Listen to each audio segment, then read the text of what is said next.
Welcome back, everybody. Now, today, again, we're talking about Indian summer, which again refers to a time of year during the fall when the temperatures are still pretty high, when they should start to go down. And you might be wondering, where does this term come from?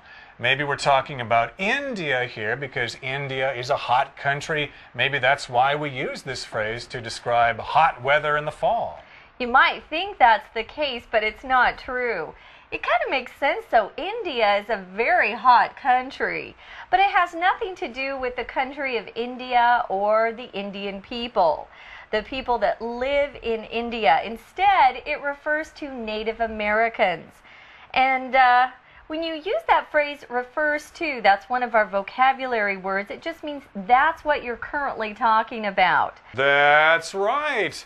And of course, we're talking about the fact that the Indians were mistakenly referred to as Indians by those Europeans.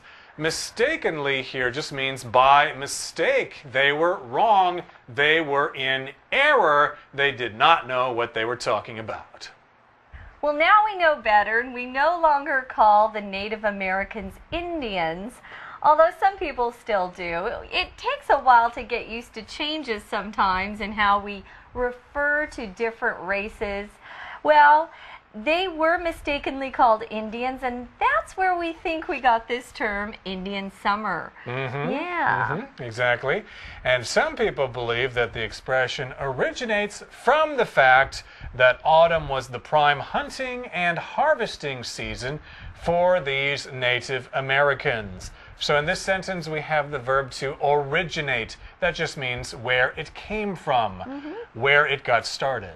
Yeah, I wonder where a lot of things originate from. Sometimes I do little searches on the internet to see what I can come up with. We teach phrases a lot, and not all of them originate in the US or Canada or even England. So it's kind of fun to look up the origin of different things.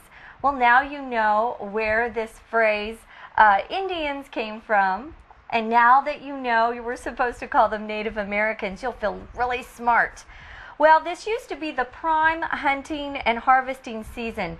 I wanted to talk about prime. It just means the very best. Sometimes you'll see the phrase prime steak or prime beef. That's the very best beef you can buy and eat. Now, others think it's because they were the first people to predict the weather pattern. The Native Americans were really good at weather and watching weather patterns. And if you say someone can predict something, it means they kind of can foretell the future. They can tell you what's going to happen before it actually does happen. Right, and some people think that they could predict this weather pattern. Yeah. A pattern is something that you can identify, something that usually happens over again and again. So if you see the color red, then you see green, then red, then green, well, that becomes a pattern of red and green. So they recognized this tendency of the weather to be hotter at a certain time during the year. So they were able to predict when they would happen or when this condition would happen. Now, we use pattern in different ways. For example, I was just looking at my blouse. I have a pattern on the material or fabric. Now, Tom doesn't have a pattern on his shirt. We're going to let you listen to some more definitions because pattern is a really useful word. It's our word power word. Let's listen now.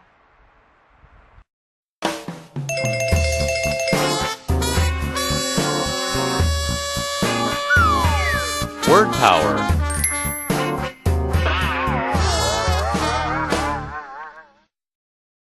Hi everyone, and welcome to Word Power.